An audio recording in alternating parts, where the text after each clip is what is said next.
What is going on? What is going on? Hey, it's Tea Time Sports Time. What's happening with you folks? Everybody doing okay? I hope so.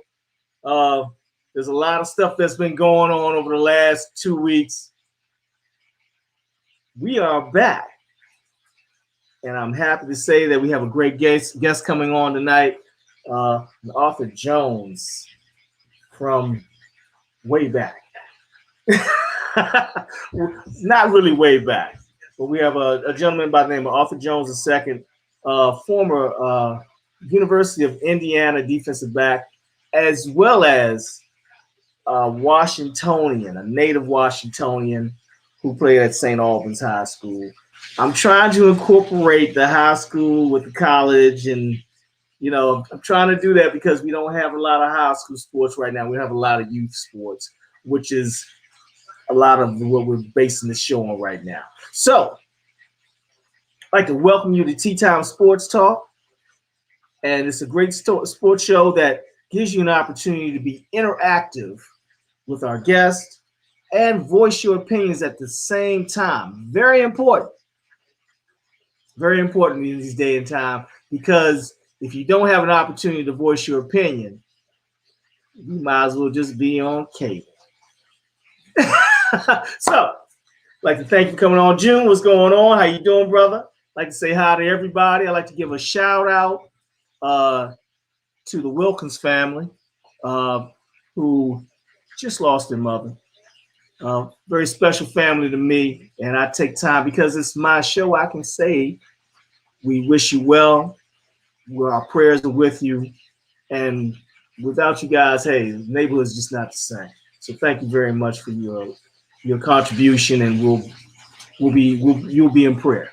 You'll be in prayer. Now let's move forward.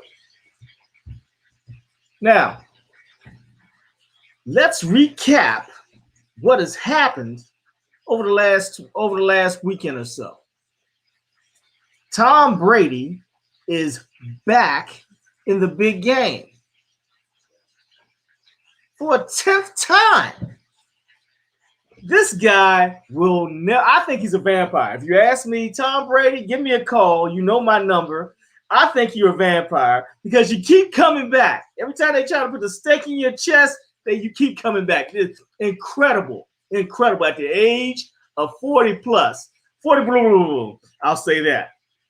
He's continuously having a great career and continues to flourish. Amazing. Amazing. This is his 10th Super Bowl, and he's attempting to win ring number 7. That's 1, 2, 3, 4, 5 with the thumb. Or we can take the thumb away and go, amazing is what he's trying to do.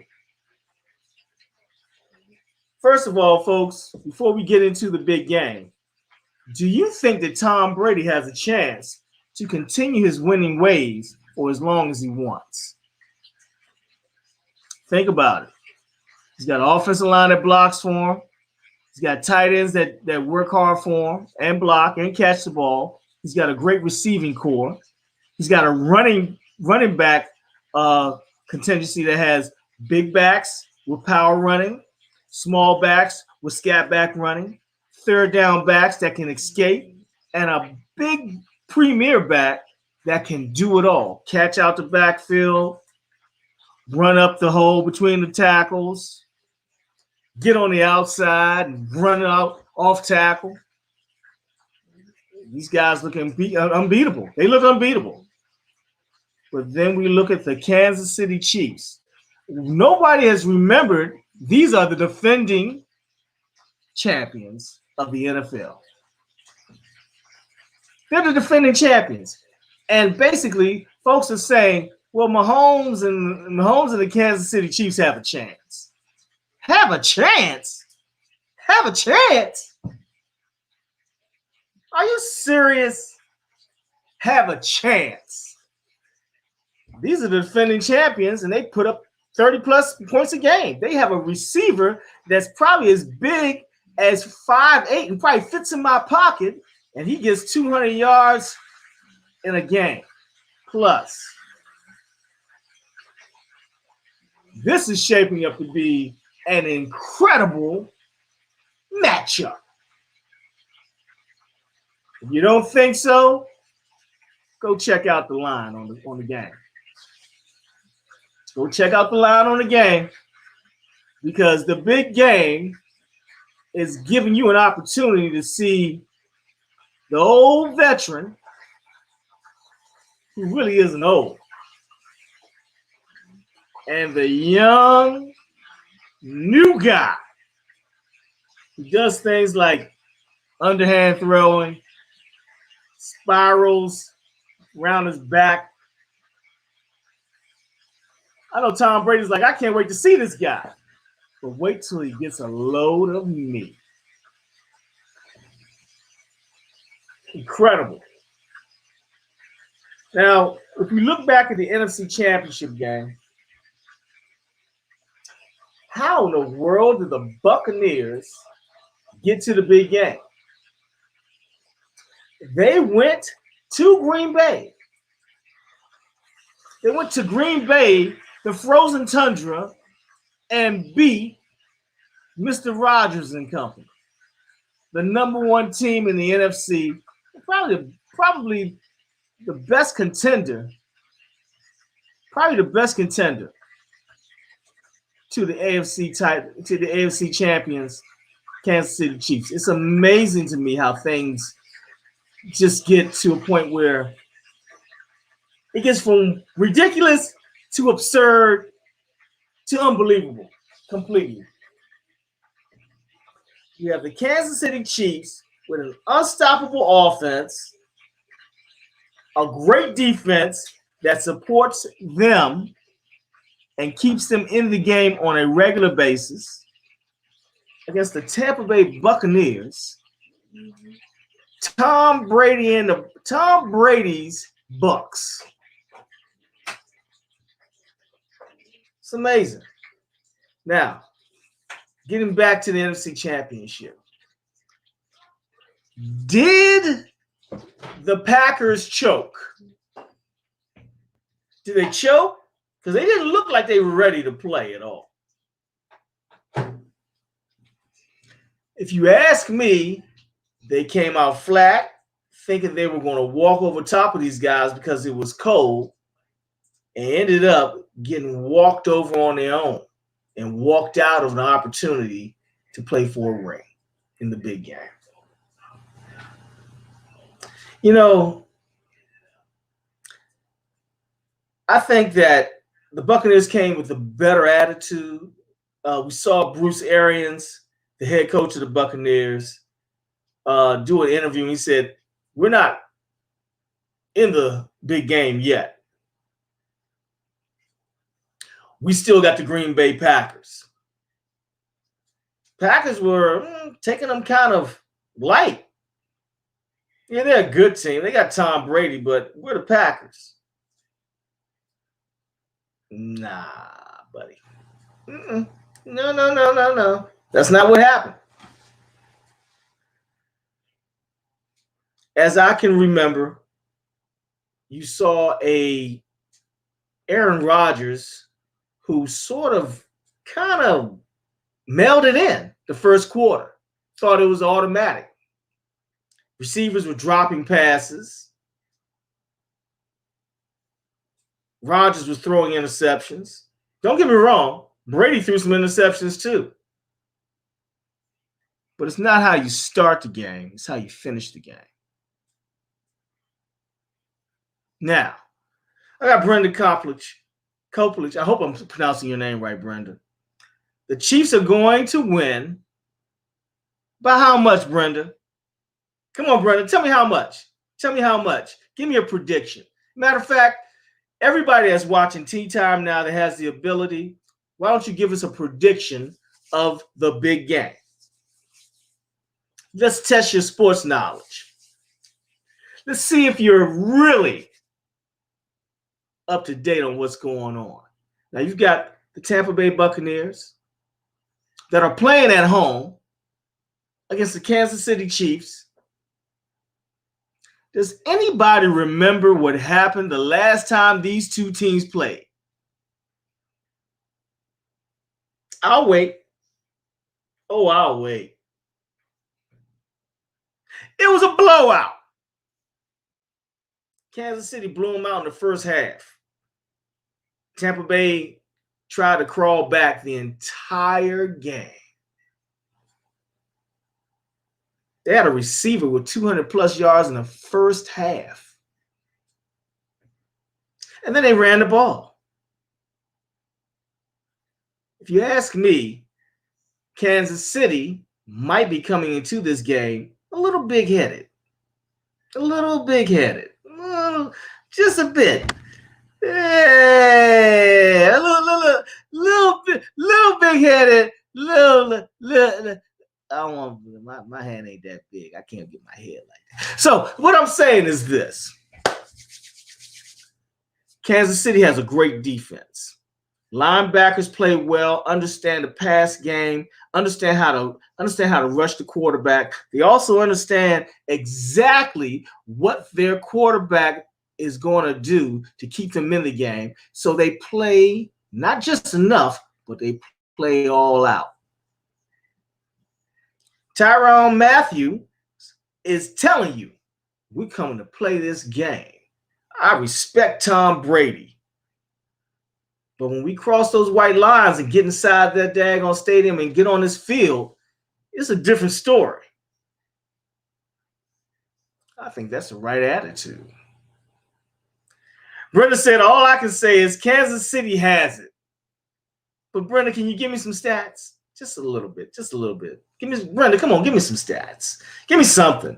Get on your phone and find out who has the best defense, who scores the most points on the opposing team's defense, and what defense shuts down better. Don't forget, I really do believe that the Tampa Bay Buccaneers are in a position to shock the world and bring home the 7th title to make sure that Tom Brady stays in the league for another 2 or 3 years. Because you heard what's going on, right? Tom Brady said, hey, I think I want to play past the next 2 years. Either he made a deal with the devil and he's getting younger as we speak, or he can really do it. His conditioning is excellent. His mind is sharp to this day.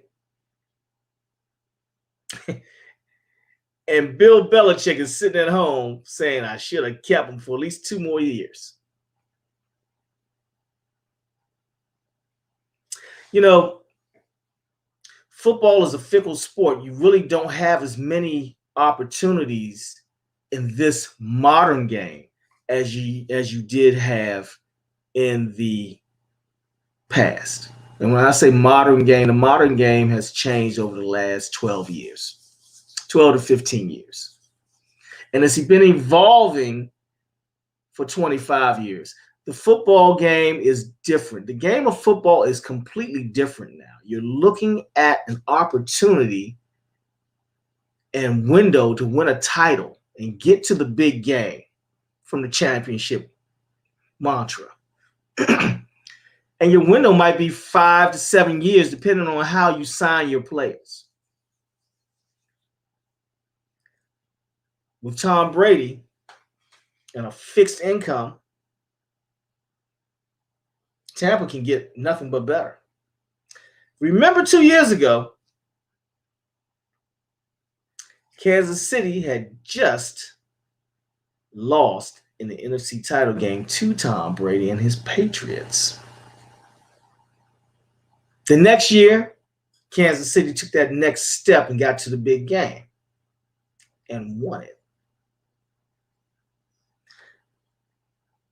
Fickle? I think not. The Walrus has made the plan, but I haven't heard anything from Andy Reid. He's not going to give anybody billboard material to keep him moving. But I guarantee he's behind closed doors firing the Kansas City Chiefs up. Let them keep talking. Let them keep working. Let them keep doing this. Let them keep doing that. It's amazing. We're going to get back to football in a minute.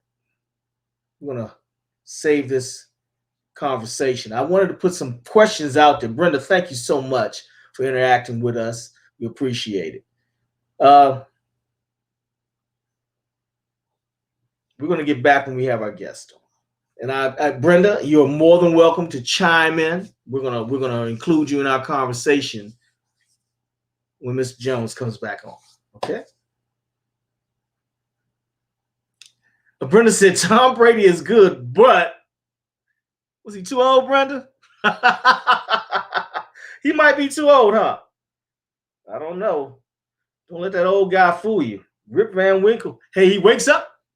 Eventually, he has to wake up. He's got a long beard, but he wakes up, Brenda. We'll be right back with that, and we'll be talking about football in a little while. I just want to thank you, Brenda. Thank you so much. We appreciate you. Thanks for watching Tea Time. Thank you for interacting with us. We'll be back with football when we have Arthur Jones on. But right now, we're going to shift gears. It's amazing to me that the Washington Wizards and the NBA has just woken up. They just woke up. How do you turn around, you lose to the Atlanta Hawks, and all of a sudden you start gelling against the New Jersey Nets? Kevin Durant right now is probably sitting back saying, I got to fire these guys up because we keep losing to the teams like the Wizards. But hey, the Wizards have readjusted. Teams like that are dangerous. They have pieces in place. They have opportunities to do a lot of different things. But the most important thing is the heart. You guys think that Russell Westbrook was sitting back. He was just looking around and evaluating. It's amazing, man. It's amazing. Great game by the Washington Wizards against the New Jersey Nets back on Wednesday. Game winners. What we're watching right now, and I'm a Wizards fan, so I'm going to talk about that. But what we're watching is I'm going to use the Wizards as an example for an NBA team.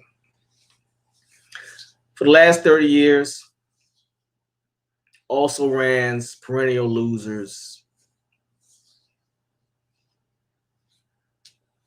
You know, you've had a few decent seasons. We had Agent Zero here. You had John Wall here for 8-9 years. We started making the playoffs, and he got injured.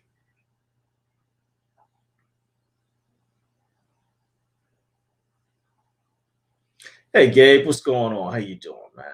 I don't get it either. Doesn't make sense to me. Nets D is weak, but they have to be sick over there. I think they are too, because I think they decided, hey, you know, Russ turns it on to play against KD and Harden. We haven't looked that good down the stretch all year. Yeah, we haven't. It's a situation where when the big boys come to town, we're going to play hard. We need them to play hard all the time.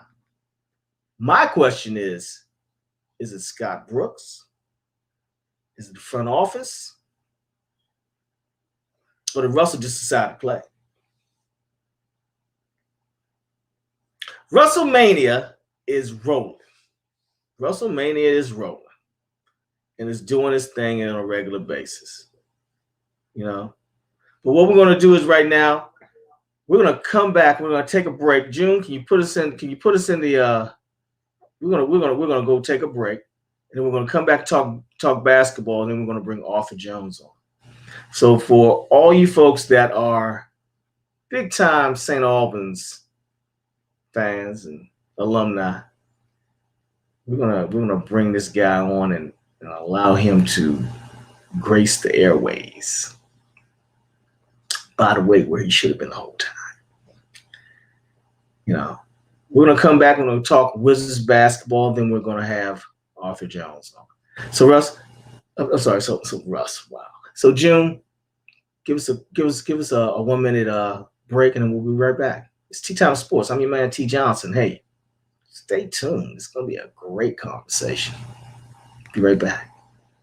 DJ Rick Entertainment. Big sound, professional equipment, competitive pricing. Who else you gonna go with? DJ Rick can handle all your live sound needs at any event in the DMV. Large or small, indoors, outdoors, weddings, barbecues, and even your friendly neighborhood protest.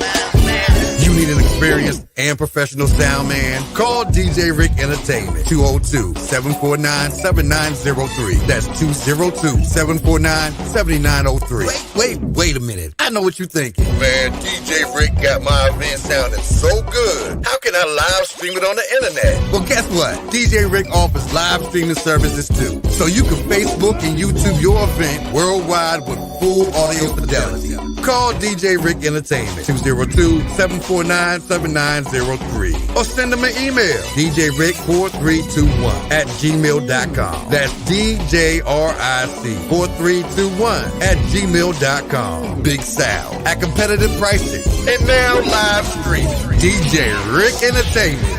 Who else you gonna go with?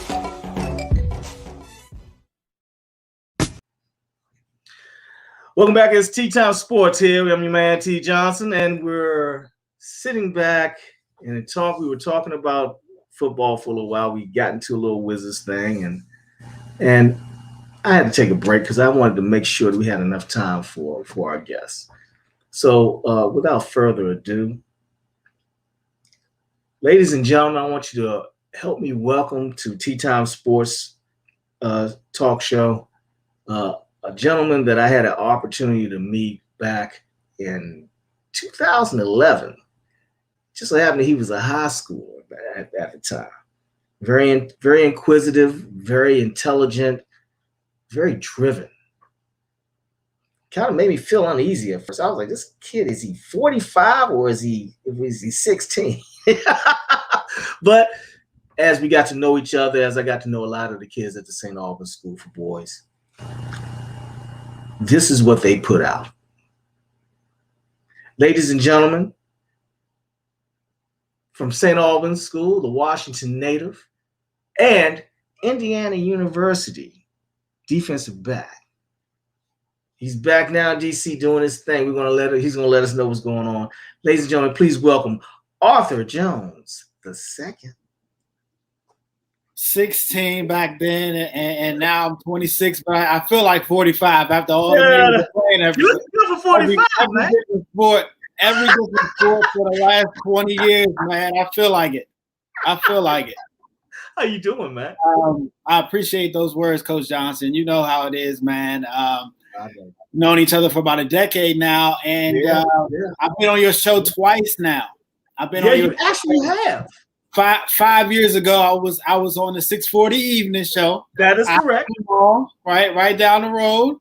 Yeah. And we had a nice conversation then. And that's when I was actually breaking into broadcasting in my last year of school and doing my last season of football. So I thank you again for bringing me on to the show again. Anytime I can help anyone at all, you know I'm going to do that, Arthur.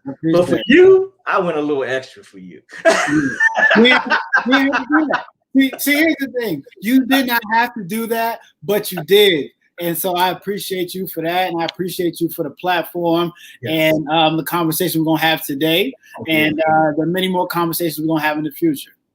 Well, seeing as though I'm getting to be an old man now, you know, and the beard has gotten a little grayer. I appreciate you coming on, even though I'm getting grayer. So we'll put it like this. But first of all, I want you to give a shout out to St. Albans. First of all, they put a great product together in you, and everybody's so proud of you, man. Thank you so much for being who you are and continuing to grow as an individual. I did watch a few games when you went to IU. I didn't want to tell anybody. I was trying to keep it little hush hush. I was telling my boys, I know this guy right here. What do you think about them Hoosiers, man? We want to come up. Hey, look. I see them being just as good next season with a full season to play. Better. The defense is going to be better. I think they will too, because they got a lot of guys coming back. Am I right? I mean, pretty much everybody's coming back. I can name about one or two guys. One a junior that left. One senior defensive interior lineman. But I'm talking about that whole secondary. They back. The whole secondary. Most interceptions in the country. Yeah. We're talking about all sophomore and junior players last year. We had basically an All-American type player who was injured due to the ACL last year, didn't get to play, and All-American linebacker who's coming back, All-American D-back that's coming back. So, and all the coaching staff, the defense coordinators, everybody is coming back. So we got a new defensive coordinator, but everybody is coming back as far as on the defensive side of the ball. Now, being part of that program, and as I saw you become a part of that program and become an intricate part of that program, how do they start you out? Because coming from St. Albans, a lot of guys, sometimes they don't pick the right school to play their sport. And it might be because of the skill set. It might be because of the attitude. It might just be because of the atmosphere. What was it like coming from St. Albans and going to IU?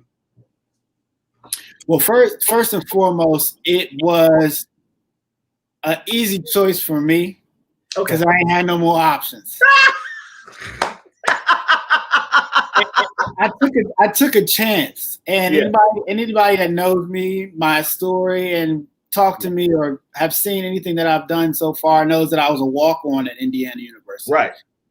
So February, March, April, I was very nervous. Very nervous, feeling very vulnerable about what I was going to do the next year when I became a freshman in college, because I could count on one hand less than that how many places I could actually go to. None of them were Division I programs. A D3, a D2, a kind of a 1AA, non-scholarship here and there, nothing very sure. And I told myself years earlier, I had a conversation with, one of my favorite coaches of all time, Don Swagg, about going and playing D1 ball after we played Georgetown Prep my freshman year.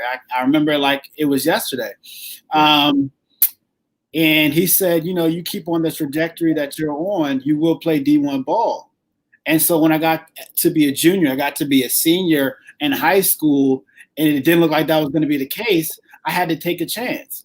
And I was blessed enough to get into Indiana University as a student, and Big Ten program, major college football program.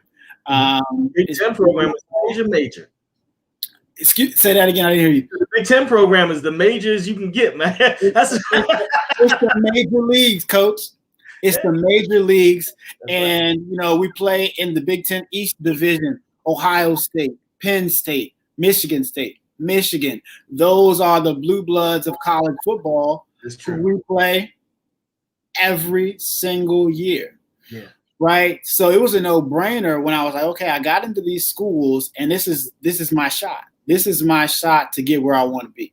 So I took that chance, and basically I emailed the coaching staffs, I emailed the recruiting coordinators, and the people who ran walk-ons, the strength and conditioning coaches were looking at my tapes and how I was squatting in the summer and doing conditioning and getting ready for that chance. And they were like, look, we don't have any preferred walk-on slots right now. We're doing tryouts September 1st, 2013.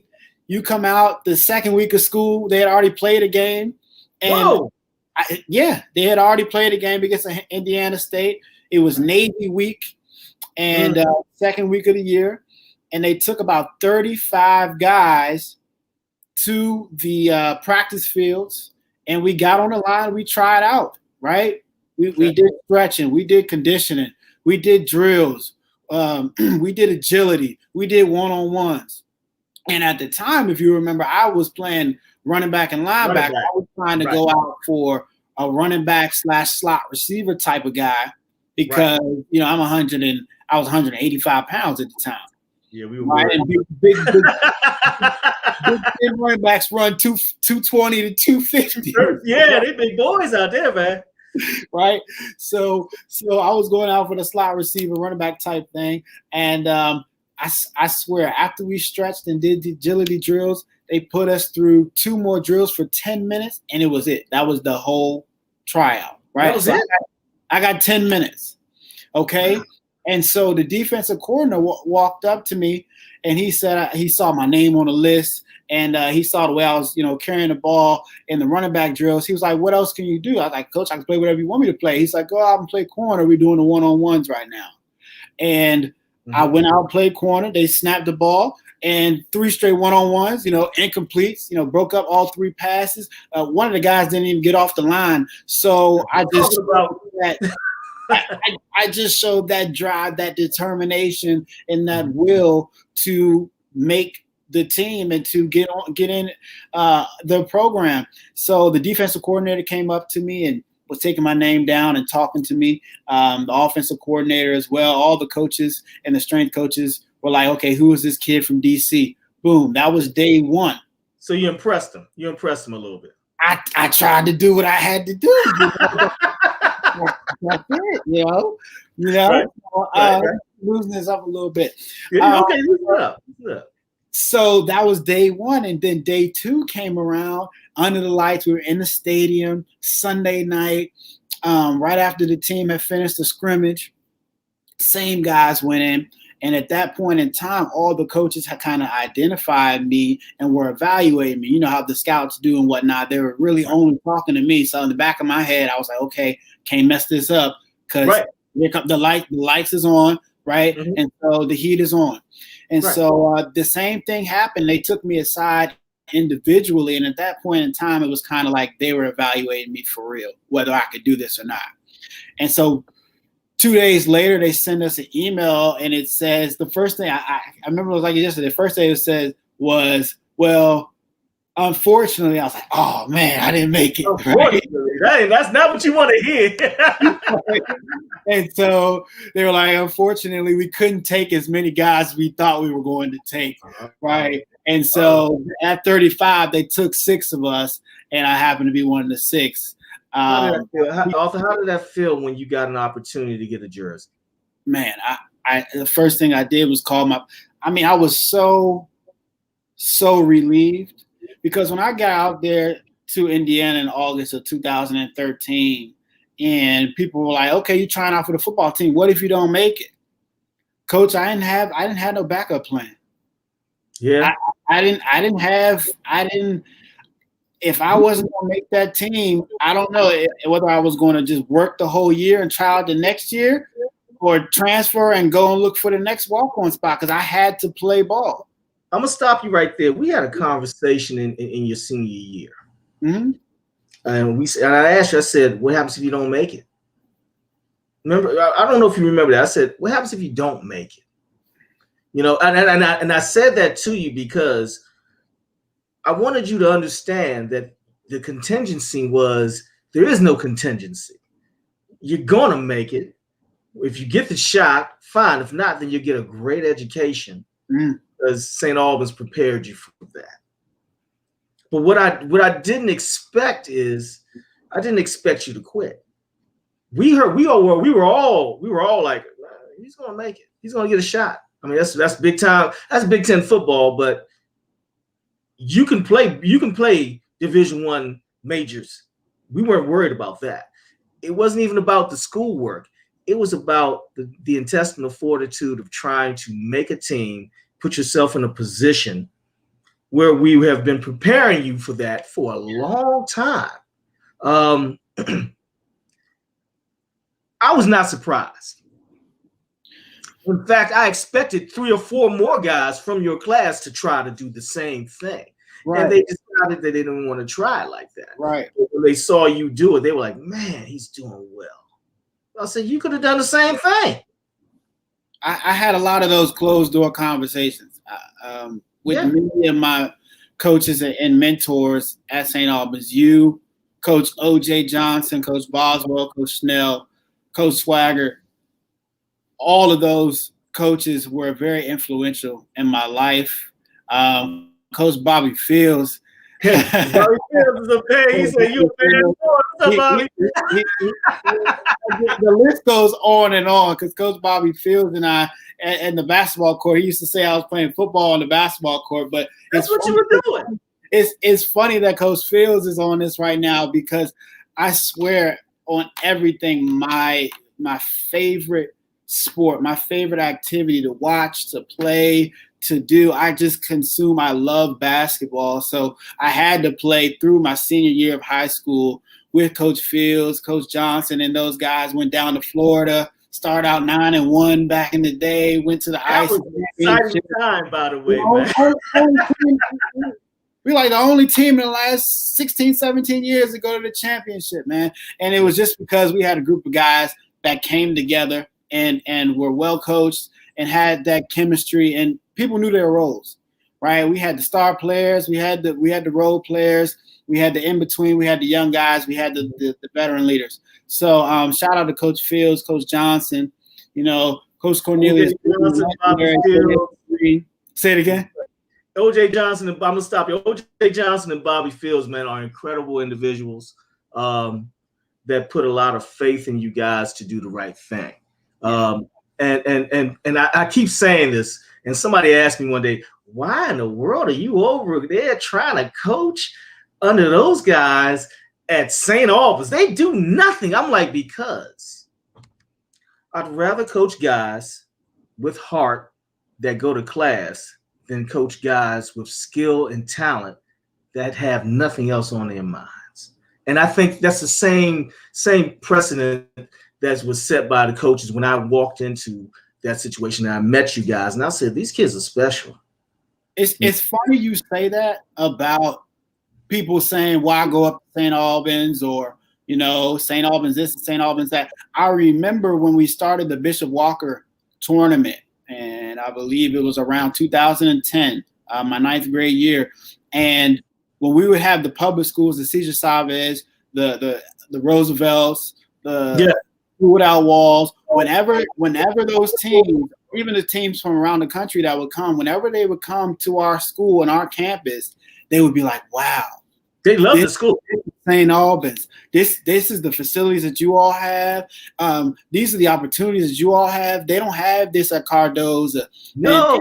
The inner highs. And I'm not even trying to talk down at all. I'm just saying we were so privileged to have the opportunities, whether it be a Bishop Walker tournament or whether it be going to a chapel service in the Washington National Cathedral. So we were so blessed and privileged to have those opportunities, from sports to religion, to academics, to service. I was amazed at the focus, especially in your class. I watched those juniors, and I was amazed at your focus. I saw what you guys did as freshmen and sophomores before I got there. I understood the tradition of St. Albans. People didn't understand that I understood the tradition of St. Albans from a long way back. So when I saw it, I was like, hey, these guys can play. These guys can do anything. But most importantly, they can get into a major university while sipping tea. Because then you guys were prepared academically. Yeah, it's that standardized prep. I mean, it was incredible. And I was like, oh my goodness, I made a mistake. I should have gone to St. Albans. But hey, orange and gray forever. Everybody has their own path, right? Yeah, and so yours was in the inner high, and to Morgan, the great Morgan State University, where my grandfather is a Hall of Famer in the football. Yes. There. And we all take different paths, and my whole entire family went to HBCUs, so I would never say don't go to HBCU or do it a different way or do it the way I did. We all have our own paths. but it was just amazing back in the day when those Bishop Walker tournaments, the wrestling tournaments, the big wrestling tournament, and I think is no longer, but the big wrestling tournament, teams would come from all over the world and the country to come compete there, and how everyone said, St. Albans School was just an amazing sight to see, right? Sitting out over top of the city with the Washington National Cathedral in the backdrop. Saturdays playing football there, hearing the bells. It was just an amazing experience. And I was there for 7 years, from 11 to 18 years old, all the way through high school. And, wouldn't trade it for the world. Thank God for your mother. Thank God for your But look, I say that, and I led you through that to point out that the preparation was there, so that when you got to IU, after you finally got over the hump of actually getting the opportunity, what was it like to put that jersey on for the first time? Oh man, the goosebumps. Just as a kid, I never really internalized, the process between youth league to middle school to high school to college ball to the NFL. When I was 11, 12 years old playing Pop Warner and whatnot, I was like, okay, I'm going to go to the NFL. I never really thought like, I got to go to college first, and they'll come get me right out of high school and put me in the That's what I was thinking. They're gonna come. Your brother's gonna kiss my feet tomorrow. Trust me, he's gonna. I never realized that process that you had to go through, and when I realized, first game I suited up for and dressed on the sidelines for was against Penn State at home. Oh, wow. We talk about the blue bloods of college football. Yeah, we are. It was the 17th time that Indiana had played Penn State. They were 0-16. Wow. And we beat the brakes off. The brakes were no longer there. That's what you're telling me. Huh? We beat the brakes off. Right? How did that feel? Because coming from the inner city of DC, we see the guys wearing the Penn State, the USC, the logos, the University of Maryland, UNC, and to actually be there and be part of a win. And that was a big win for you guys, by the way. That was one of the biggest wins in school history. Yeah. Right? Yeah. That was James Franklin's first year at Penn State, right? And then 3 years later, he goes and wins a Rose Bowl with the team. Yeah. And they make it to the college football, almost to the national championship. Right. So that time period, the first time putting on that jersey for me was so surreal, because it gave me a sense of purpose, I'd say. Right? Because as a kid, I thought, okay, going to the NFL. Okay, then as a high schooler, I was like, well, I got to go to the college. Okay, well, I'm at college. I'm in the Big Ten, and I'm playing against Penn State. Right? You're stepping away. That was the first wake-up call. Like, I'm like 2 steps away. Yeah, you're actually a step and a half, because you're already there. you're at the door like, hey, man, just ring the doorbell when you're ready to eat. So after that game, what did you think of not just yourself but your teammates, and exactly how much work you saw the seniors and juniors putting in to do this thing? I mean, the locker room atmosphere after some of those big wins, and there actually weren't many of them, but there were a few, and that was the first one, was just amazing, because, the emotion on the seniors' faces, like you said, back in 2013, those guys 2 years prior were 1-11, with a brand new head coach. Ouch. The doormats of college football. Yeah, yeah. Indiana University at that time, and maybe now, you'd have to fact check me on it, had the worst all-time winning percentage of any major Division I football program. Wow. So even though we were in the Big Ten East, playing the Blue Bloods and playing them well, we always have great teams. Very competitive. You got to be competitive.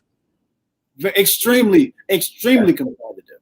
We've had great players, the Antoine Randallels, the Trent Greens, the Anthony Thompsons, and we've got guys in the league now as well. But that was the first time where I saw the team come together, and you could tell that we had something truly, truly special. And again, that year, by the end of the year, we were one win away from making a bowl game for the first time in about 8 or 9 years. Right. But we got there. We got there. And where did you guys play the bowl game? What bowl game did you play? First bowl game in 2015 was the Pinstripe Bowl in New York City. Oh, right. Yankee Stadium. An amazing experience. We played Duke in the Pinstripe Bowl. So they said it was two basketball schools playing football and baseball. And was it an 85, 86 win? I mean, what happened? it was high scoring. I think it was like 49-48, something like that.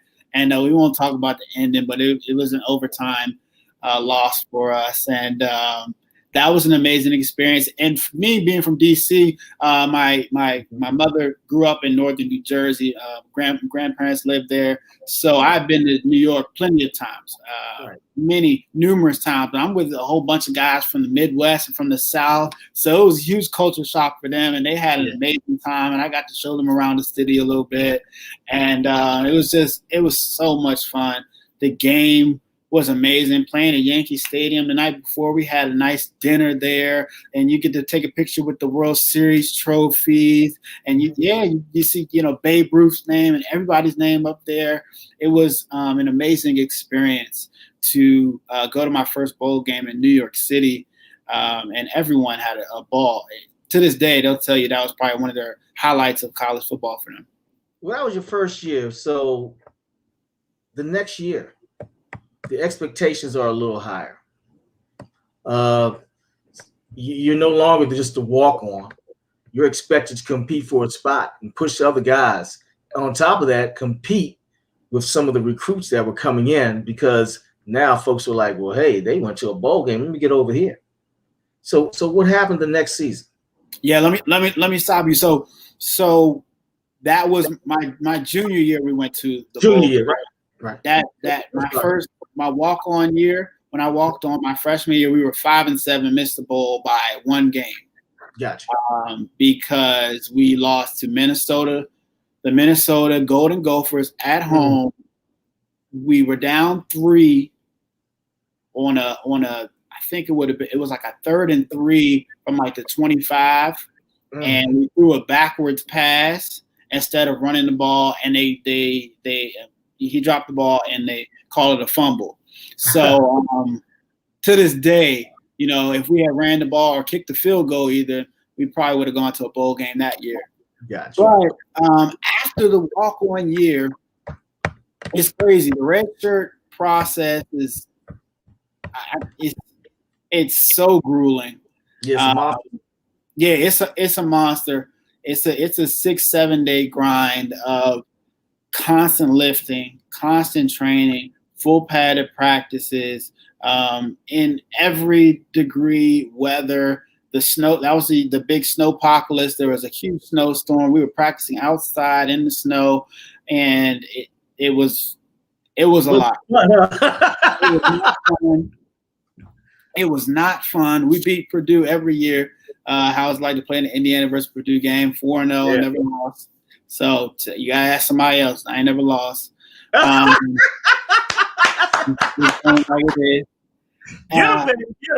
So that freshman year, look, I'm telling you, we took 6 guys, 4 of them quit, and it had to have been a dozen who either quit, got cut or whatever, because they just couldn't handle it. And I'm talking scholarship guys too now.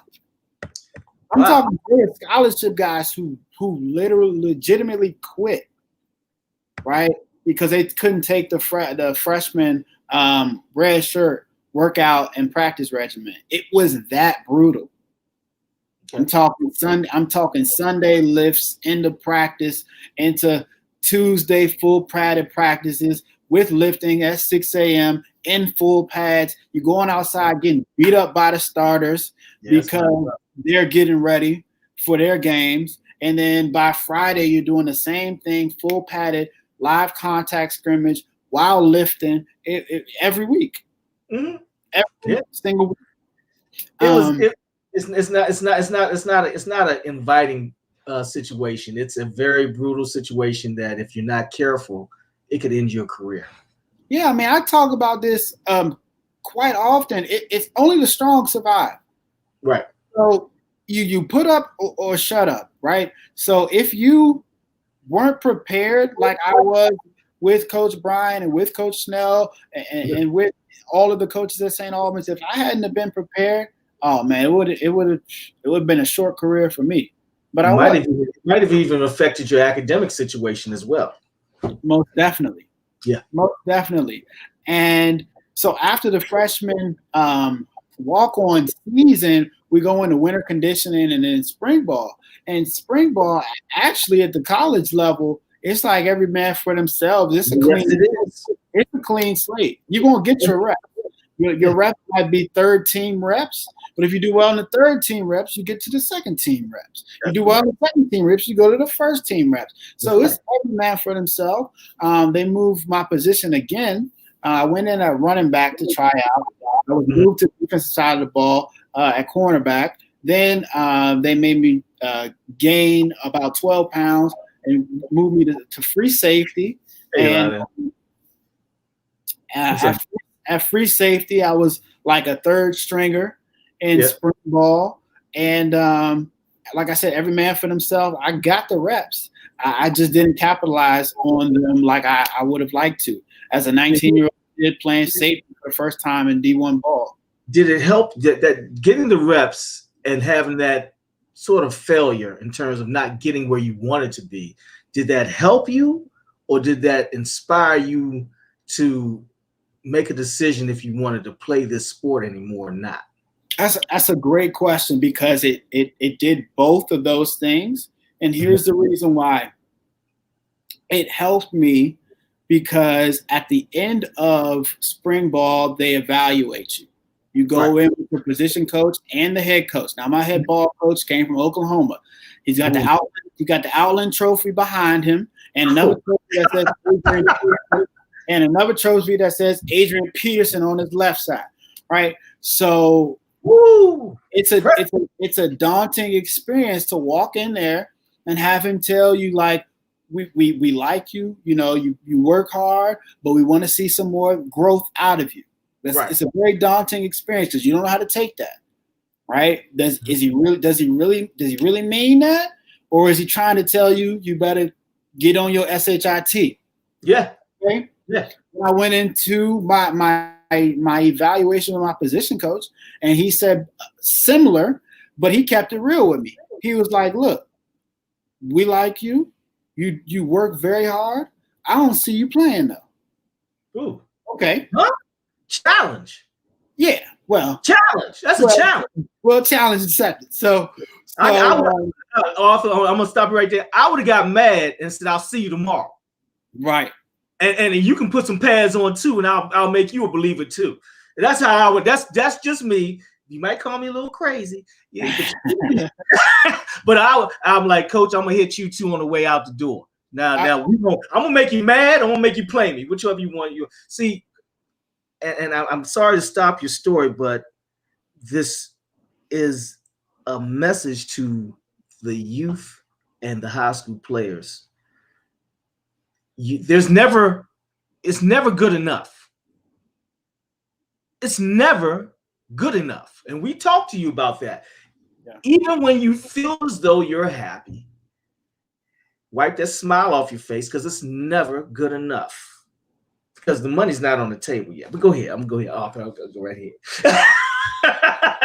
No, I get you. And I know where you go with that. I'll see you tomorrow.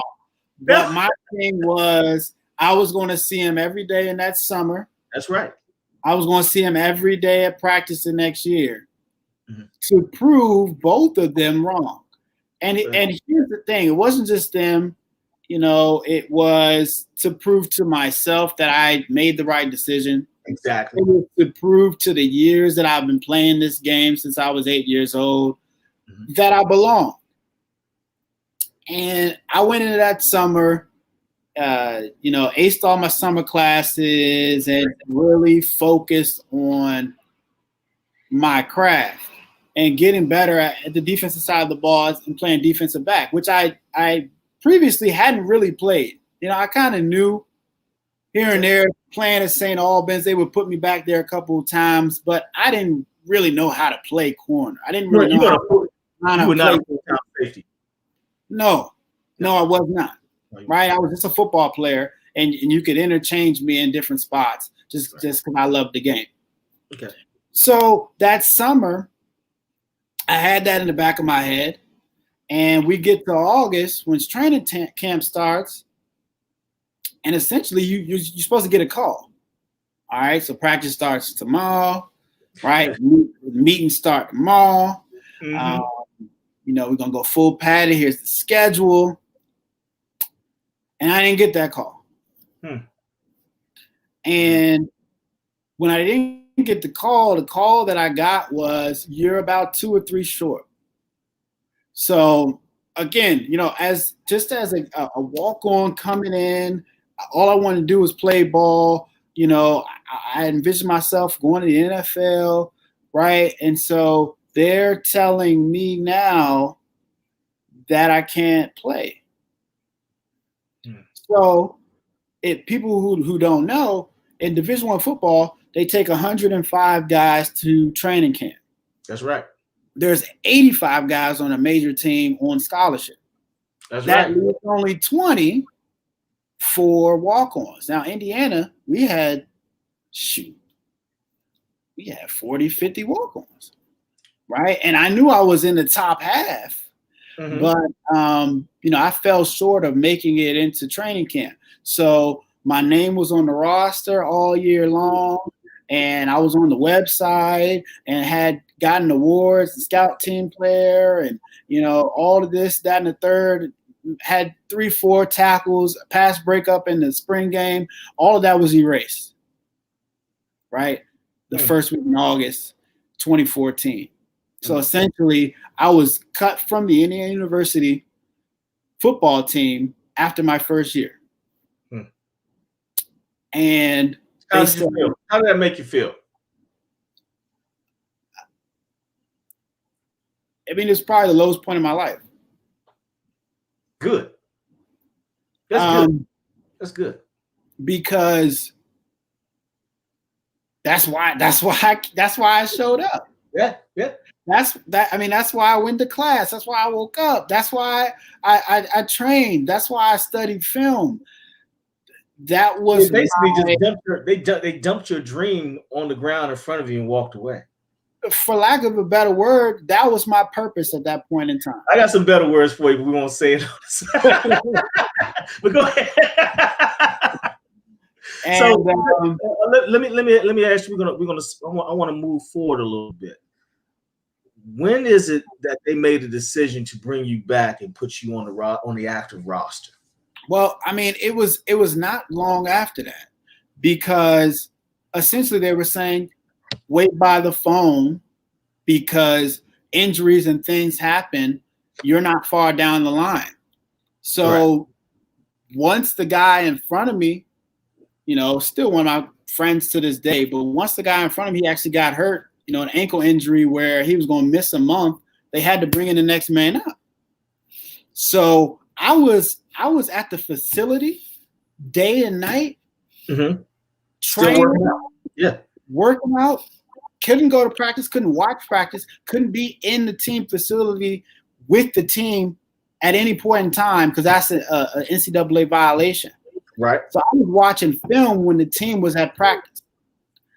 I was working out on the field when the team was at dinner and at snack and taking their nap in between 2-a-days. Every single person in that program, whether it be the lunch lady or the head ball coach, knew I was doing everything in my power and soaking up those 24 hours to make it back and make an impact on that football team. Right. So 1 week goes by, one scrimmage goes by. The very next day after that scrimmage, the guy in front of me got hurt. They called me up. And it was, again, one of the greatest days of my life, and they brought me back in. We had a scrimmage and they put me in. I broke up on the pass and the coach said, we put that play in yesterday. I said, I've been watching film. I took the playbook out the room while y'all were at practice. I couldn't be there when y'all were there practicing, but I could do it on my own. Right.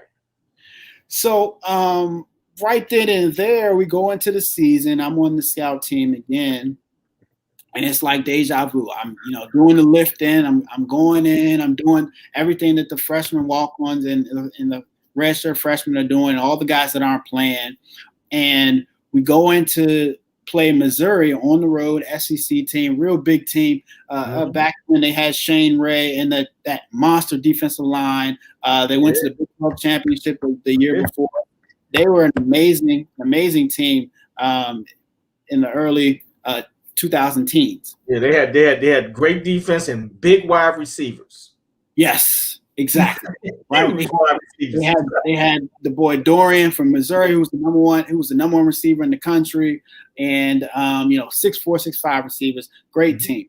And we go in, our scout team lights up the offense, right? And we picking passes, we knocking the running backs out, we playing real hard, and we getting after. It was just so much fun that 1 week versus Missouri.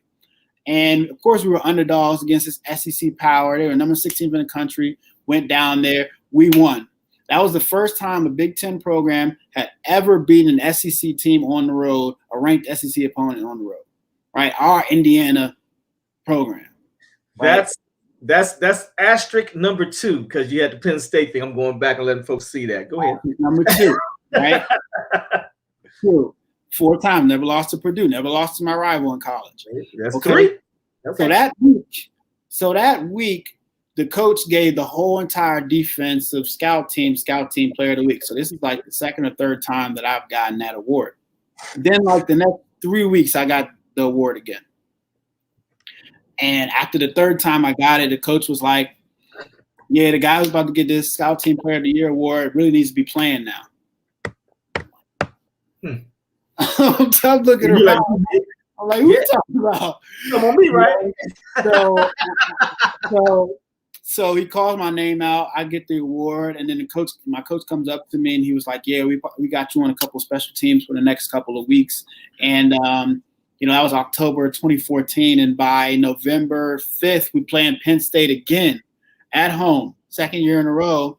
And not only am I dressing, I actually played a handful of special team snaps that year, and ended up starting on special teams against Rutgers and Ohio State in the Big House in the Shoe. So Cornelius Green is watching this, we got something in common. So, hey man, hold up! You played in a big hall. Hold up, man. How was that? Because that's 100,000 people. Man, it's 103,000. Mm-hmm. I'm standing at center field at the 50-yard line, right on the 50-yard line. After a touchdown, you cannot hear yourself think. It is impossible. So when you talk about home field advantage, when the quarterback, when the away team has the ball and they're backed up, right? You talk about that 12th man. When they're backed up, you cannot hear nothing. That's why it's so difficult to sustain long drives in big games, whether it be college or the NFL. You cannot go 99 yards against them type teams because you can't hear yourself think. Ohio State, as an opponent of Ohio State, it is the biggest advantage, even bigger than being in Seattle playing the Seahawks. Yeah. You can hear the emotion through the daggone screen on the TV. God forbid you're there. Yeah. Yeah. I mean, the stadium is shaking. That is the most, I wouldn't say the most hostile, because they are hostile when they're losing. And we were beating them at one point in time, late into the game. So they're hostile then. But them fans at Michigan State downright dirty. They nasty. They throw stuff. Yeah. No, they definitely throw stuff. They're mean people, man. Yeah, they definitely throw stuff. You got to watch your head when you're there.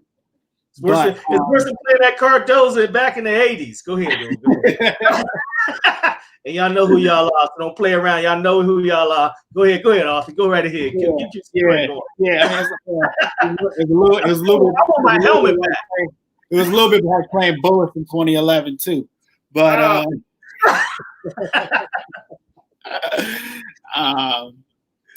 but yeah, that year I was awarded Defensive Scout Team Player of the Year, Academic All Big Ten, and it was like I had arrived. Yeah, and I know it took a little while, but you did it. Yeah, it took like 15 months, felt like 15 years. Yeah, and I was so grateful for that rocky road, because it just taught me so much about life.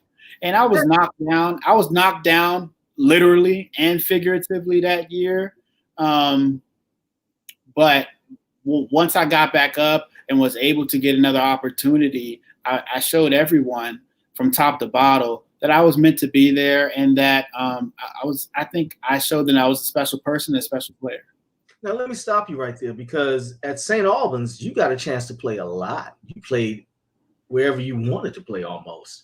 You were a speed guy that could sustain hits. You were a guy that understood play, and you understood the plays as well as the strategy.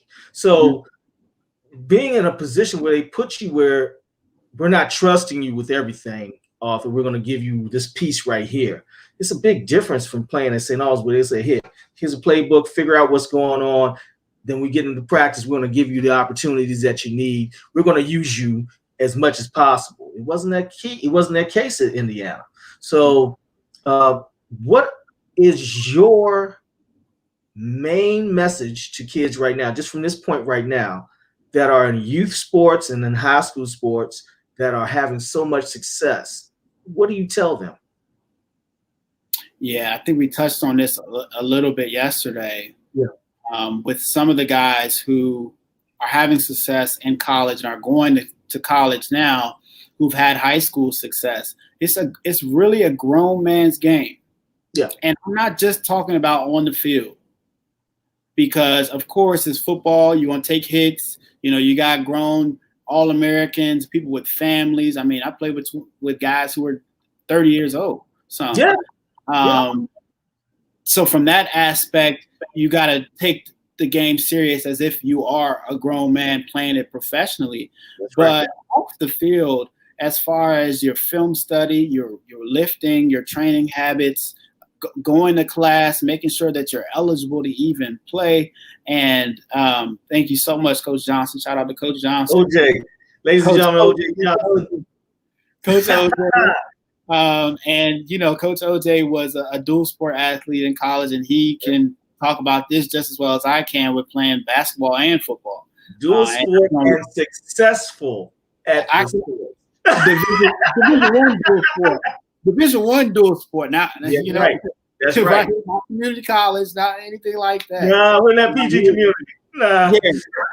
This is ACC ball, right? Yeah, ACC ball and then Big East ball. So, off of the field, your training habits, your sleeping habits, you have no supervision in college. You have no supervision whatsoever once you walk outside of those lines, right? Your coach is going to tell you to go to class. They're going to tell you to make sure you finish the lift. They're going to tell you, but they're not going to hold your hand. No. And when you don't do the things that you're supposed to do to make yourself successful, it's always going to catch up to you. Oh, consequences. Because off the field, you have to police yourself. You're an adult. You might be, I play with guys who were 17 years old. You might be 17, 18 years old, but you are an adult off the field. You're on a college campus. And when they see that IU logo, that Adidas logo, that backpack that you're wearing, or whatever school that you go to, on that program. Oh, it's on. The lights is on. Yeah. Anything you do, everything you do is public, right? So off the field, you have to be even more buttoned up and even more sharp than you are on the field, knowing your plays and getting to the gaps and fitting the holes. I mean, that is the one thing I will say. There's no babysitters. There's no supervision. You have to be as disciplined as possible off the field, more so than on the field. Pay attention to what he's telling you, especially if I've got high school players or I've got middle school players about 8th grade. Pay attention, because your discipline is your salvation. Without your discipline, you have no faith-based situation. You're going off of, I think I can. When you got an opportunity to really play, Arthur, and you got a chance to be part of the program, not just with special teams, which, by the way, special teams is extremely important. It gives you the lift that you need to play that next level, either on offense or defense, by the way. Yeah. That's a good point, because we have a guy my freshman year, before you go forward, my freshman year, our best player was a wide receiver who was taken in the second round of the NFL draft. And, 1,000-yard receiver, amazing athlete. He was the first one down on kickoff, making every type of special teams play. He put that on film, and he probably would have been a 4th-round draft pick if he didn't have that film. And he was a 2nd-round draft pick, top 40 picks, and still to this day is a millionaire, even though he's not a starter in the NFL. Hey, man, all you gotta do is get the contract. Yeah, and perform. And if you get a second contract, you might get another contract. And if you get 2 contracts, you might be set if you know what you're doing with your money.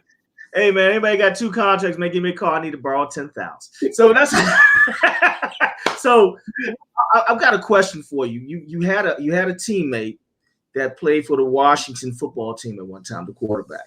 What is Sutfield actually? Did you get a chance to talk to him after he was drafted? After he was drafted, I talked to him one time, but it was when he was it was actually when he was on the Eagles, though. Right. Where he is now, and everyone knows him for possibly being the reason why Doug Peterson lost his job, because Doug Peterson left him in the game because he was trying to fault. That's Doug's fault. That's Doug's fault. Doug, you should have played what you're supposed to play. Go ahead. I mean, I've heard that the call came from the top down. I think Doug Peterson put him in the game because he knew he was a capable ball player. And I think that Doug decided that if I'm going out on my own accord. And he is. But what was your exact question? My question was, what did he tell you when you got an opportunity to talk to him about the next level and what he experienced compared to where you guys were in college? Well, I've had several teammates in the league, several in the league now as well. And the common denominator of it is kind of goes back to that discipline thing, but it's more so where you're in the real world, and the NFL ain't really a family. It's not really a family atmosphere, right? Because in college, you got 100 of your brothers, and your coaches love you, and your coaches recruited you, went and sat and had dinner with your moms and all the other stuff.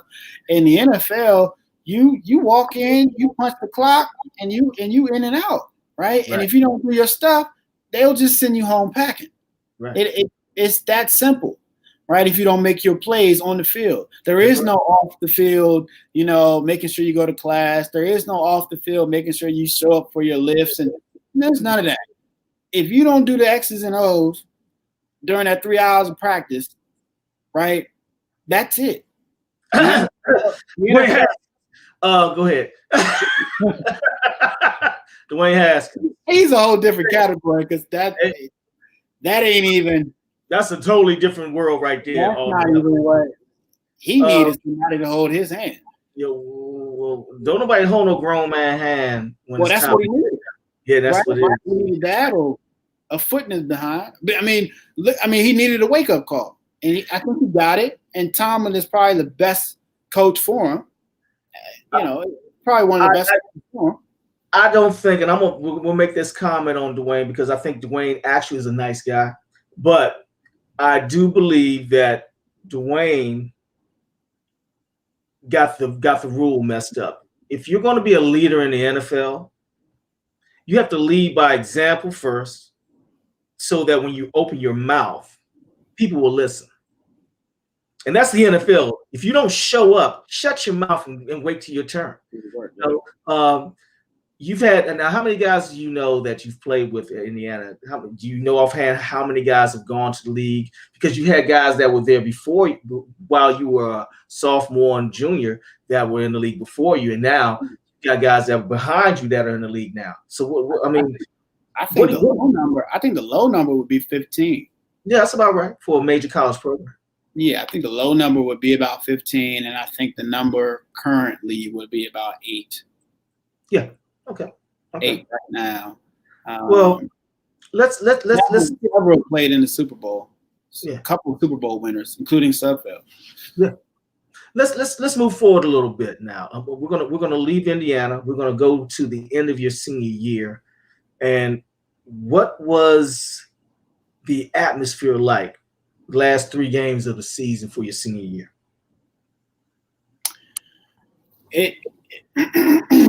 It was real surreal because the last 3 games, I knew that I wasn't going to play again. Okay. And so I had you were committed, saying this is it. Yeah, I had made that decision about a month earlier, and it's really funny because, like, my dad will always say, and he played football throughout college. I think he played 3 years and then played his 4th. Like, he did like the same as me. Like, played had 1 extra year and then played the 5th year. He was like, when you mentally check out, it's over with. Yeah, just you might want to just say, hey man, come in and take my spot. Yeah. You don't want to put yourself in that position. And I was at the point, my last 3 games, where I was like, I still love the game. Right. But mentally I'm not all the way there. So I was like, I'm gonna give it everything that I can give it, because I know I got 1 month left. And quite frankly, we were right on the bubble of making the bowl game. Mm-hmm. And then we went into the Purdue game, and there was a lot of guys in the locker room, including myself, was like, hey, if we lose, the season's over. That is what it is, and we'll go on to the next year. Right. Because a lot of us was like, look, like, we don't know if we can play another month. We don't know if we're motivated enough. Gotcha. So that's realistic. That's realistic. I mean, that's as real as it can get, because I had never, ever in my life, whether it's football, basketball, track and field, said, I don't want to go out there and play. I was getting to that point where it was like, I didn't care enough at that point in time. And for something that I had given my heart and soul to for so long, especially like I was telling you, my first 2-3 years, that was a stark reality for me. And I was transitioning to other things and other passions and thinking about graduation. I graduated before my last game. So I was still playing after I actually graduated from school. So, that was what I was going through in my head the last 3 games. But it's funny you say the last 3 games. The third to last game was on my 22nd birthday in the big house. Sold out, largest crowd ever at Michigan, 111,000, because they basically set the record every single time that they play. That's what they do, about 3 people every time. It was 18 degrees, and by the third quarter, the cheerleaders were throwing snowballs at us. So it was Time out. What? It was the most bizarre. The cheerleaders were throwing snowballs at you. Yeah. They were doing snow angels, and the fans and everybody was throwing snowballs. You couldn't see anything. If you turn on the tape, we were wearing white, so you couldn't even see the team. All you could see was our helmets. That was our third to last game on my 22nd birthday at Michigan, and it was an amazing experience. All of the experiences I had in college, playing in some of those amazing places, and at that point in time, I had never really played in a snowstorm like that, so that was pretty cool. And then the next 2 games was Purdue, and then the bowl game we went out to San Francisco. We played in the Levi Stadium, 49er Stadium at Foster Farm against Utah. I had been to Frisco before too, but that was a nice experience as well because Utah was a legit team. Yeah. Now I was just watching Project 11 with Alex Smith, right? And everybody knows the Washington football quarterback and the comeback player of the year. We know the history of his gruesome injury. Right. He was the number 1 pick in 2005 out of Utah. Who was his coach? Urban Meyer. They were undefeated that year. That's right. I didn't know that. He says in Project 11, I didn't know this, that he had only lost 1 game in high school and 1 game in college. That is correct. And then was the number 1 player overall taken. So and then Utah, I think, was 9 out of 10. I think the new coach had been to 9 straight bowl games. That was a legit program. Yeah. Oh, he was a for real coach too, man. We were going back-to-back bowl games for the first time since '91. So 25 years. How did the school and the administration treat you guys? You had to be treated like kings because you hadn't had that in forever. You haven't had it ever at that university. There was so much going on because, like I said, my birthday was the third to last game. The Purdue game, our rivalry game, which was always we won 26-24. So it was a very back and forth game. Then 2 days later, our head coach got fired. We made a bowl game. Our head coach got fired. We were in the news on ESPN. All of this was happening. Our defensive coordinator, Tom Allen, is now the head coach at Indiana. He's won Coach of the Year, and he's one of the most beloved figures in college football. Frankly, right now, we were going through a full-on coaching change, and I was getting prepared to walk down the aisle to graduate. I mean, there was so much going on in those last 3 or 4 weeks for myself and for the program. So we weren't even thinking about how it was historic for Indiana to go to back-to-back bowl games. We were thinking about so much more. It was much bigger than football at that point in time. So what was the outcome of that game? We lost that game as well. But a great experience, though. All 3 phases, great experience. Playing in an NFL stadium. Now, also, before you go on, that was also 2016, the last year Colin Kaepernick played in the NFL. So the anthem and the protests and the kneeling during the anthem was going on that entire year, and we were playing in his stadium. Right. He was being, let's just say, brushed out of the league. It's amazing. We had an opportunity to play in the NFL stadium at the time for a high school championship. We had a chance to play. Okay. Yeah, we had a chance to play H.D. Woodson in the championship game at RFK. Right. And the fact that as we walked into that stadium, now a college stadium, a Big Ten college stadium is a major facility. But an NFL stadium is a monstrosity. It's just, you're like, oh my God. I just saw this on TV 2 weeks ago. To have that experience and to be able to share that experience with folks is incredible.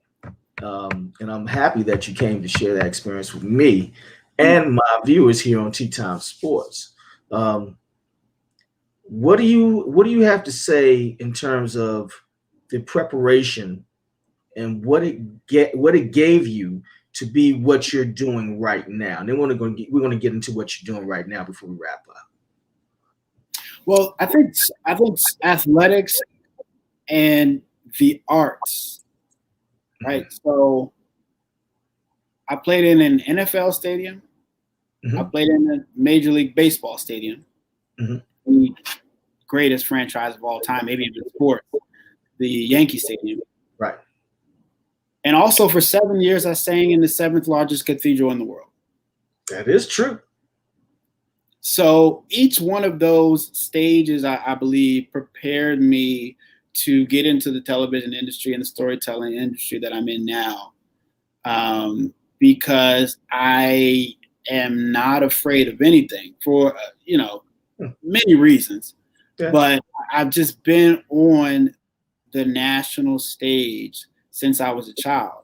And again, that comes from my parents, that comes from my mentors and coaches, that comes from choir directors, every adult that's played a part of my life for 2 decades, really. I'm so thankful for. But I really do think it's these metaphorical stages that I've been on and been to for so long that has allowed me to transition into the broadcasting sector, where people wouldn't realize how much preparation and how much how many risks you have to take when you're simply just asking questions and telling stories. And I can give you that one right now. These are daunting tasks as well. My first job, I work at CBS News in Washington, is covering major political stories. So I've been on Capitol Hill, talking with senators and leaders of committees, and having really major conversations in order to go back to my producers and get these stories on the air. And those are daunting tasks as a 22-year-old who is used to being at the college radio station. Making that leap from my senior year in college to going down to Capitol Hill and talking to the leader of the Democratic or Republican Party, it's a big deal. Now I got a question for you, Arthur, and this is important. How tall is Nancy Pelosi? Now, I just want to know, because I see on TV, is she this tall? She that tall? I just want to know. So I'll tell you this: she's taller than Lindsey Graham. I'll tell you that. What? Say it again. Say it for the people in the back. That's a munchkin right there. Lindsey Graham's about what, 2 foot tall? That's a little fella. I'm gonna go ahead and take a ride next week. I'm gonna let him know. You're on the shoulder, man. I'm gonna take you over across the street. Wow. Yeah. So that's a different part of South Carolina there. Yeah, that's he's actually from the pygmy spot. Yeah.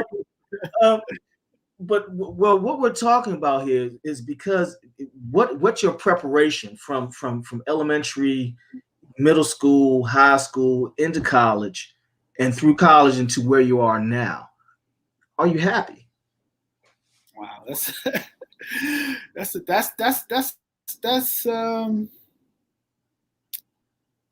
have to answer if you want to. That's an interesting question, only because I'm taken aback only because of the time period that we're in, the pandemic that we're in, the thousands of lives, the hundreds of thousands of lives that we lost over the last 10 months, the depression that's set in for so many people. Yeah. And, I said I've been up and down with sports and with life in certain periods of time. But I think what makes me most happy is being able to tell stories, which is why I love for the last hour I've been telling you all about every single game and every single practice and every single peak and valley that I hit, and hoping that it can reach somebody out there, because people are going through a lot right now. It's very important. I will answer your question. I am happy because I'm happiest when I'm able to, give the viewer a message and something that's uplifting for them. So if I can tell stories with Tea Time Sports Show, if I can tell stories with Max Out Time with AJ2, which is my own podcast, which is good something plug. Good plug. Which is something that I hold so dearly, near and dear to my heart, or whether it's every morning with CBS This Morning, waking up 3.4 million viewers every morning. I just want stories to be told because there's always another story to be told. So I am happy because I'm doing what I love to do. See, we were talking about things over the course of the time. About 5 years ago when you came over to the 640 evening show. And I saw you. You were like, man, this is something that I want to do. I want to do this on a big scale. And I said, you will get the opportunity. But I'm happy that you are in a genre that is big time because not only do you deserve to be there, but you're proving that you are made for it. You're built for it. And you're going to continue to go through. So just like we talked about when you were 16, just like we talked about again when you were 22, hey, man, this is your opportunity to shine. I'm glad you've taken the bull by the horns and you haven't let go yet. So that's why I had you on Tea Time, not just because you played sports. There's a lot of guys that played sports that might not get a chance to come on here because you got to have commitment to yourself. And it started early for you. And I noticed that when I first met you. So I want to thank you for coming on Tea Time Sports. I expect you to come back. We're going to have you back. But right now, we got 5 more minutes. I got 5 more minutes. It's the big game. It's the big game. And I want to know, we're going to talk real quick. We're going to look at the Tampa Bay Buccaneers defense first versus the offense of the Kansas City Chiefs, which I think is the matchup. Okay. The Bucs defense versus the Kansas City Chiefs. I mean, it's whether or not they can pressure and get to Patrick Mahomes, right? Because if they don't do that, here's the thing. I heard you talking about it before. Tyreek Hill is a bad boy. Bad boy. Travis Kelce is unstoppable. Okay? And that's what I want to see. If Ndamukong Suh and they say that 4-man front can get to Patrick Mahomes, and they got to force some turnovers, right? It's not just getting to him. You got to force some turnovers, get the ball out of Tyreek Hill and Travis Kelce's hands. That's the only way I see this going to the Buccaneers. So you need the Buccaneers defense to have a cause and effect situation. I think the Buccaneers can score points. They will be able to get 3 touchdowns or so out of I think they can get about 3 touchdowns or so.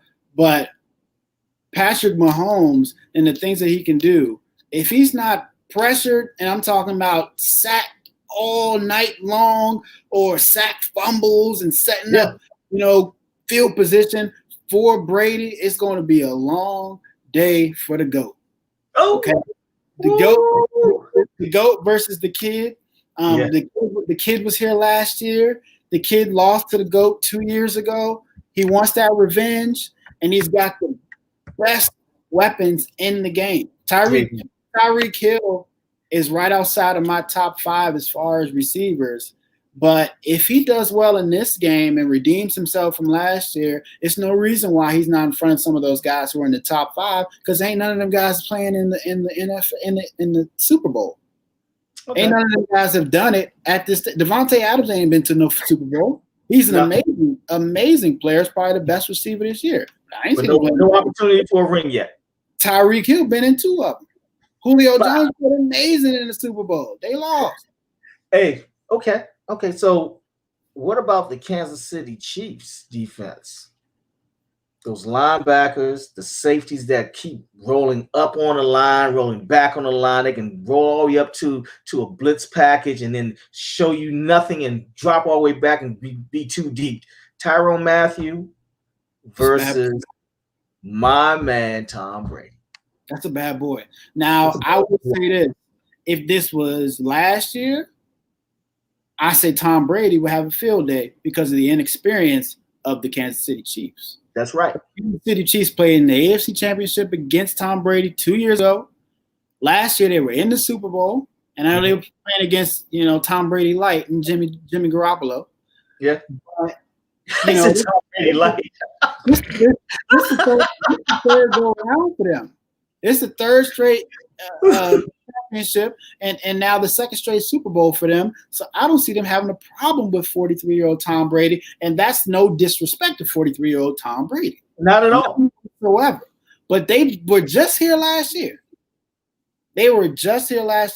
So I think they can put up with him. And Tyrann Mathieu, that's a bad boy.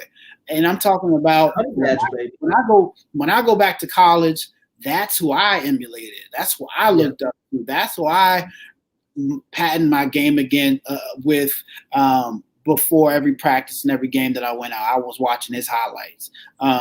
You talk about a role model. Defensive backs who've come out of high school and college over the last 5 to 7 years. They should be emulating him. They should be emulating Tyrann Mathieu, and I think if you took a poll, a lot of them would agree with me. Yeah, he's one of my favorite. He's one of my favorite coming out of college, and I watch LSU exclusively just because of him. Easily, right? LSU and the DBs that they got, FSU and the DBs they got, Ohio State and the DBs, they silver bullets they call them, DBs they got. It's those 3 or 4 teams where it's like, man, they crank them out, and he's different. He's to me, he is the quintessential D-back, not safety or corner. He's the quintessential because he can play corner as well. People don't realize. He's the quintessential D-back. I believe that his energy and his drive keep that defense going, and I think that but without him, they wouldn't have won last year. Well, and he's a leader too.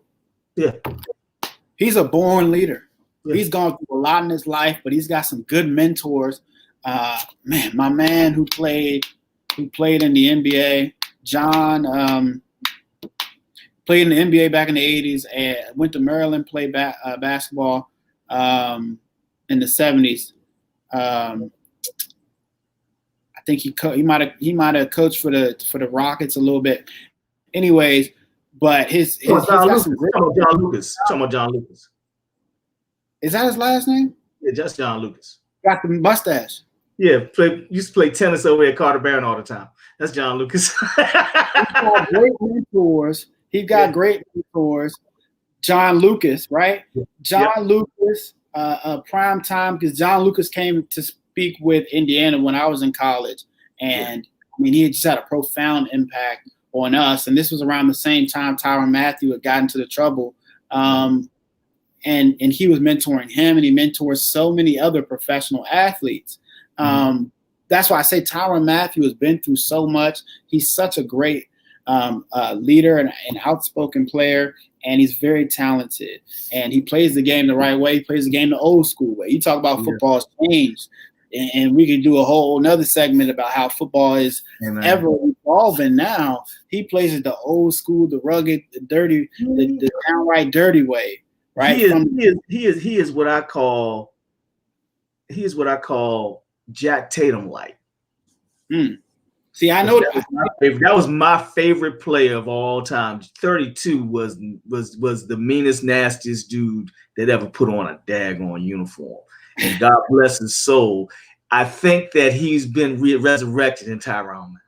So I mean, these guys right now. There's ways to play the game, and then there's ways to play the game. So I've got my screen is bouncing. So, but look, I want you to give a shout out because we're gonna cut this thing off in a minute. I wanted you to give a shout out to all the folks over at St. Albans and at IU and everybody. You got the floor for the next 60 seconds. Yeah. I saw Coach Bobby Fields pop in.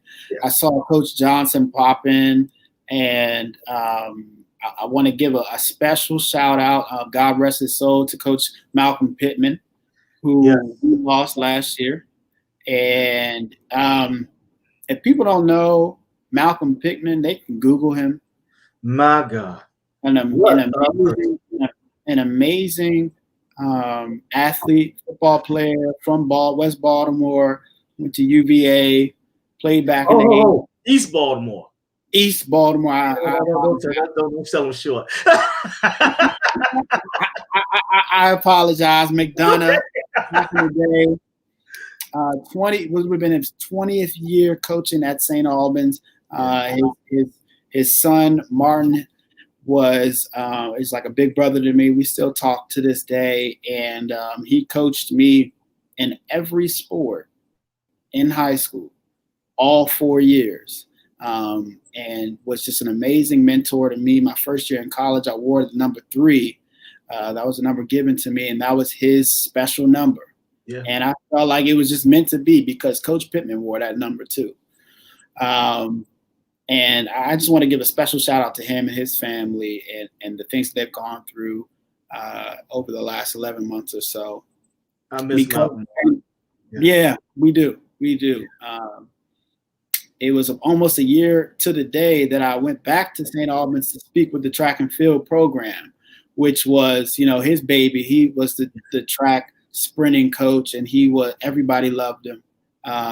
Everybody knew him on the girls' side and the boys' side. And that was the last time I saw him and spoke with him, almost a year to the day. So just wanted to give that special shout out to him. Special shout out also to Coach Gary Schnell, who's retiring this year. Right, Coach Schnell was the athletic director at St. Albans for many years and the head football coach for the last, I want to say, since 2006. Yeah.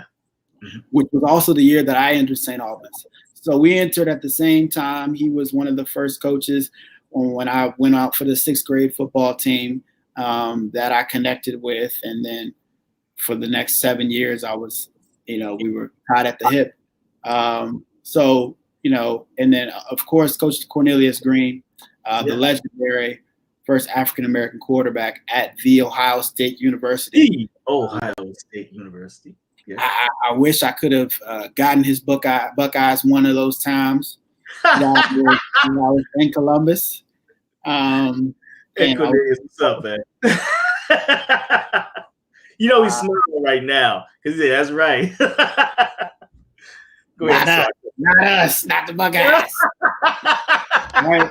So I got him.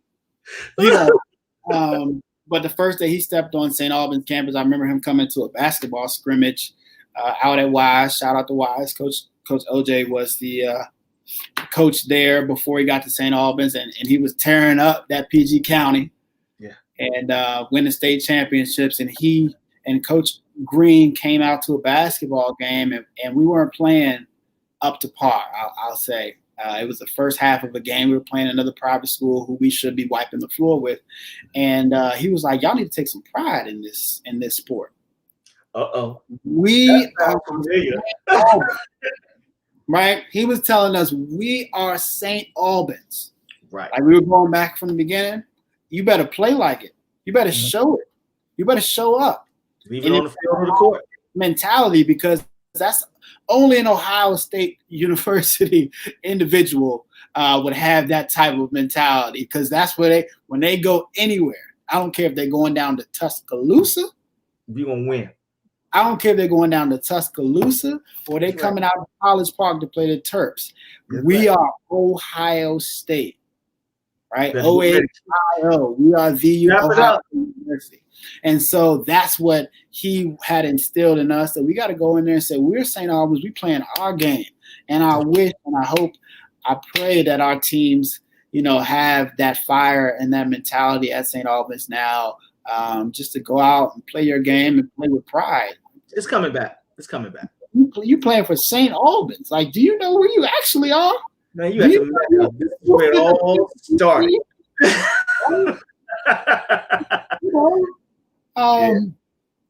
So special shouts out to all of those coaches that were influential to me. at St. Albans, and especially you, Coach Johnson. Second time bringing me on to your platform to share these stories that I have and that I gladly will tell anyone and want to continue to share with audiences, especially in our city and in our region. So I thank you again. And coming up to STA when I was a 16, 17-year-old, going through the process that I was going through, it was just so much to have that mentorship and to have a guy that has done it before and was kind of leading the way for me with Coach Pittman, with Coach Johnson, with Coach Snell, and all those other coaches. And I do appreciate it. And thank you. My pleasure. Arthur, I want to thank you for coming on Tea Time, man. This won't be the last time. I'll be here for a while. So we're going to keep this thing moving. I want to thank you. That's all you got to do. Hey, man, I really appreciate you. As you see, Arthur picked Casey. So we're gonna go with that. We got it on tape. So and I want to thank you for coming on and helping us out with this, man.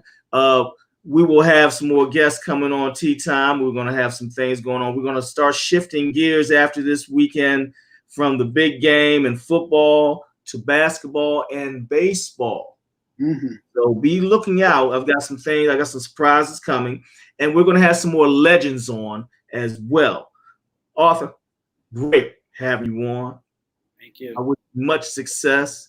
And when you get an opportunity, man, why don't you measure Nancy Pelosi? I actually want to know how tall she really is. Because I walked past her one time, I looked down, I was like, whoa. So, but I don't know how to get that close to it. I take my shots all the time. So I don't know how to get that close to it, especially this day and age. Baby, He ain't get down. Appreciate you, man. Thank you so much. You're right about that, but I don't want to get you in trouble, so we're gonna hide your face right there. Hey, this is that's something T. Johnson. Hey, thank you for Arthur Jones II for coming on. Hey, we appreciate all the interaction that we have with this show. We're looking forward to new guests coming on. Arthur, we'll be tapping you again sometime soon to talk to you about the Olympics. Okay, let's do it. Hey, we'll be right back. Hey, this is Tea Time Sports. This is where it happens. You miss a minute, you miss a lifetime. Thank you very much. Thank you again. We don't do a lot of overtime. We had to do one for this one because this is my man. Well, hey, look, we'll be back next Tuesday. We'll be looking for advertisements. We'll be looking for the notifications. Like and please share as well as follow Tea Time Sports Talk Show. And guess what? I'll see you next Tuesday. That's how it goes down. Hey, June, knock us out the box, baby. Take it easy, Arthur. We'll talk later on. Give me a call later, baby. All right, Coach. Thank you. All right, guys. Take it easy.